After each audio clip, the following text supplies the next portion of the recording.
Hey, everybody, welcome back to the SoCap Improv Comedy Podcast. My name is Ralph. I'm the owner and artistic director at SoCap Improv Comedy Theatre in Toronto, Ontario, Canada. SoCap.ca. Come take a class, come see a show. I love hearing from people, so please send me questions, comments, good or bad. I recently got an email from someone in Turkey. I hope I'm pronouncing that right. The new name of the country formerly known as Turkey. But Turkey, that was delightful. So if you have listened to this podcast or taken a class with me, you will understand I'm a huge fan of like practicing skills in improv that you take into the real world. I live, my life as much as possible, based on, the same things I've learned in improv. I take that out into the real world. And what I'm going to talk about today is one of my favorite one thing I think that's helped me a lot, and that is reframing. So in the real world, reframing is taking a situation.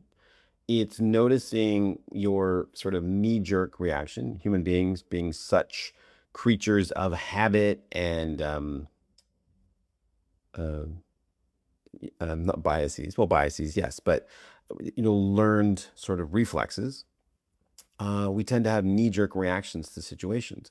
But reframing is about like, okay, understanding your reaction, taking a step back and thinking, okay, is this the only way to see this? What else could this situation mean? How else could I react to this?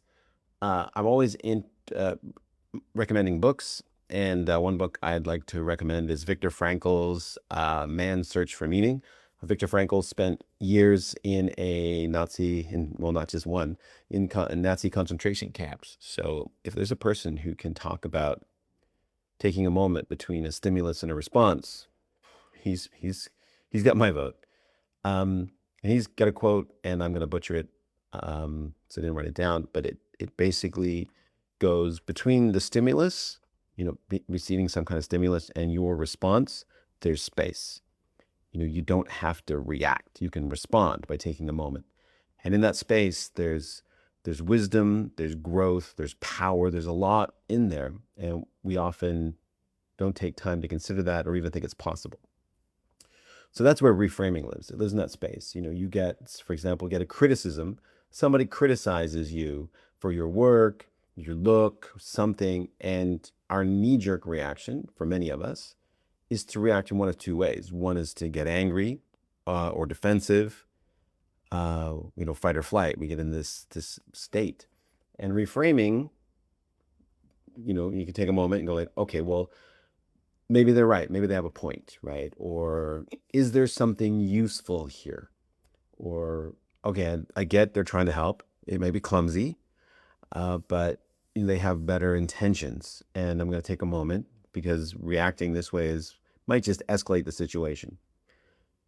And these things are hard to do. I'm not saying, oh, you can just do that tomorrow. This has to be something I think you've got to get in your body, learning and make this the reflex. The reflex is not to react. The reflex is to take a moment, take a breath, okay, and think about it. Now, why is improv a great place to practice reframing? Because there's such low stakes. So, if you get criticized in an improv scene, it's well, I shouldn't say it's very easy. It's much easier, I think, because the stakes are lower, to practice reframing and staying open, right? And responding instead of reacting. And think about different ways to handle a situation. In improv, if a character comes in and criticizes us, we can practice the knee jerk. What are you talking about? Getting angry. Or we can practice different kinds of responses, right? You were late. Oh, man, I know I was super late, but I got to tell you, I was having so much fun, I lost track of time. Or you were super late. Well, I just did that because I knew it was going to upset you. You can think about different ways to respond and then take this out into the real world and try them out and see how it goes. One thing I have learned in my nearly 60 years on this planet is, as much as I used to despise conflict, and I don't relish conflict, but I'm okay with it now, because I try to see it as an opportunity, is that these kind of situations that are kind of conflicty almost never go the way I think they're going to go. They've almost never gone that way. And usually after some kind of conflict or airing of grievances, afterward, the air is much clearer. So, so moving straight into improv and being on stage, reframing in scenes is it's a critical skill and one I highly recommend that you adopt for yourself and adapt for it to work for you. Um, so here's like an example because a lot of scenes will start with in an original or an instant conflict. Particularly, I find this is more common with newer players who think conflict between characters is something that they need to have for various reasons that I won't go into now. But for example, character A might come in and say to you, "Why didn't you come home last night? I made dinner. You stumbled in at 3 o'clock in the morning, smelling like alcohol." Now that's a lot of information, and they put you in a strong framing, right? They really want you to be a villain. They've really laid a lot of stuff on you, and in my experience, what you'll get most of the time uh, is the character B being very defensive and starts to deny a lot and will create confusion that muddles the scene. They might just say no right off the top. What are you talking about? I was home. Are you drunk? That's just a straight out denial. And now we've got to figure out what the reality is. Or they'll downplay it. Why didn't you go home last night? Oh, I did, and I thought you were asleep. I didn't want to wake you, so I just slept on the couch, or I went into the basement, or whatever. And then alcohol. Oh, that's because I hurt myself, so I was using some rubbing alcohol. They'll try to somehow downplay it, reach a conclusion, right? They'll try to like we would in the real world.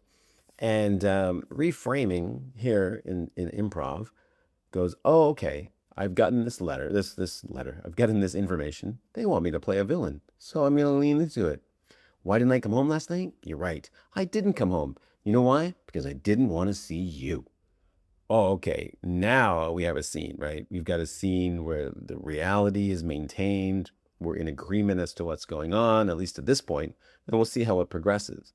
So, why this works is A, you stop fighting for control. Okay, you stop arguing with your scene partner and arguing with the other actor, not the character, the actor, which I've talked about before ad nauseum, right? That person wants me to be a villain. I'll be a villain, right? And the option that I gave, you're right, I didn't come home because I didn't want to be with you, is only one possible step forward. There's other ones, right? But it's so A, you stop fighting for control. You stop trying to force the scene into your plan, right? And it becomes our plan that we are creating together.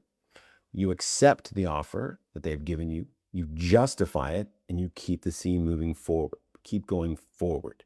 The argument trap fails often because nothing happens. We just go back and forth like a hamster in a wheel, just going around and around and around.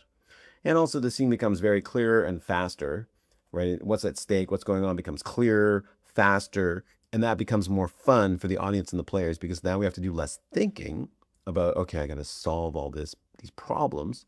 And I can just, and I mean problems, again, as the actor's problems, like what's going on, who are we, what's real.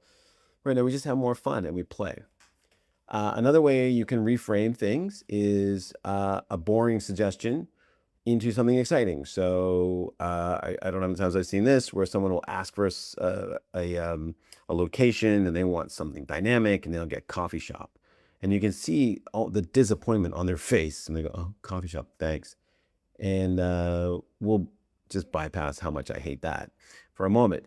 But when you reframe, you can love being in a coffee shop. Right? Maybe the idea of pouring coffee, being a barista isn't, your cup of tea, pun totally intended. Um, but you can pretend to love it, right? Or you can think of other ways. Okay, what would be great about this? Oh, I know. I get to brighten people's day. People come in, they're tired. I get to make them coffee and they leave happy. Or I get to play the game of getting everybody's name wrong on purpose. There are other aspects of this job that you can find exciting. Remember, it's not real. You're not really working as a barista. Um, and apologies to baristas. It's a totally fine job.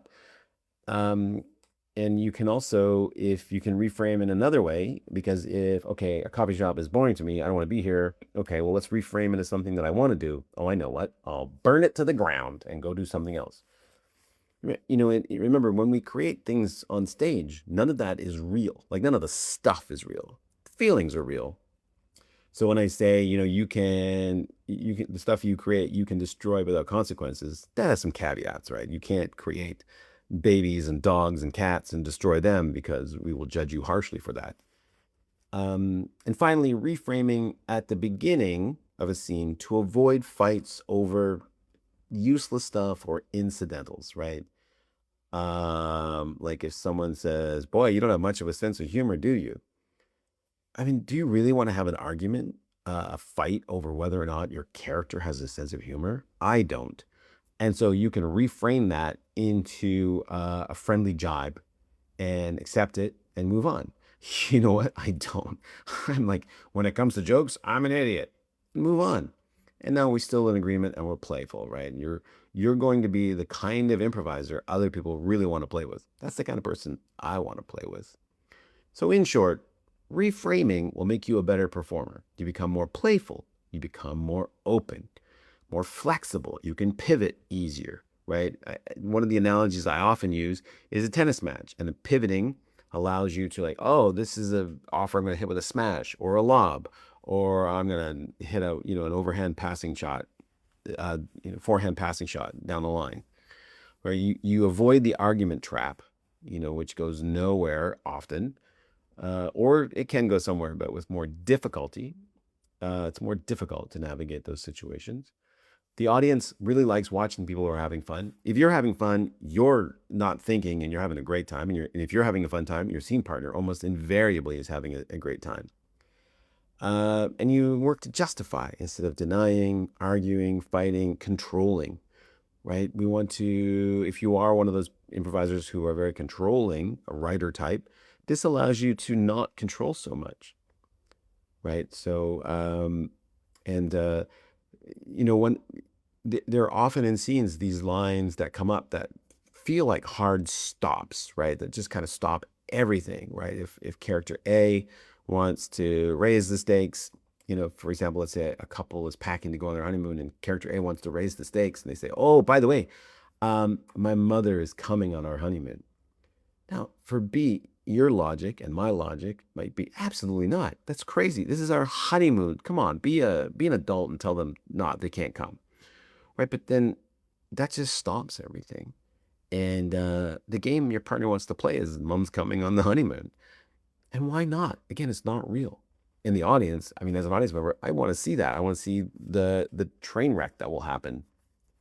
So if you can get into reframing and you can justify a reason to let that happen, right? So, oh man, your mother's coming on our honeymoon. Oh man, that stinks. But you know what? She is paying the bill, so I guess we'll have to bring her along, right? And now we get to have the fun of watching a honeymoon with the mother on board. Much better than just fighting over whether or not your mother's going to come. I mean, you can do it. You can do it. I'm not saying don't do that. Please, please. I have one rule. Well, that's not true. I might have a couple of rules, but that's definitely not one of them. And now the scene is somewhere to go and we can have fun. Elaine May, the great Elaine May, who I believe is still with us. And I think she's got to be in her late 90s. Her quote is, "The improviser's job is to justify." And I don't know if that's the job, but it is certainly a huge job. You want to justify the information that allows the scene to continue and allows us to keep playing. So, in closing, reframing helps you stay playful, stay open, keep scenes moving, build real world flexibility and openness to learn, grow, avoid, and downplay conflict. Okay, that's me for today. Thank you for listening. See you next time here on the SoCap Improv Comedy Podcast. I'm out. Bye.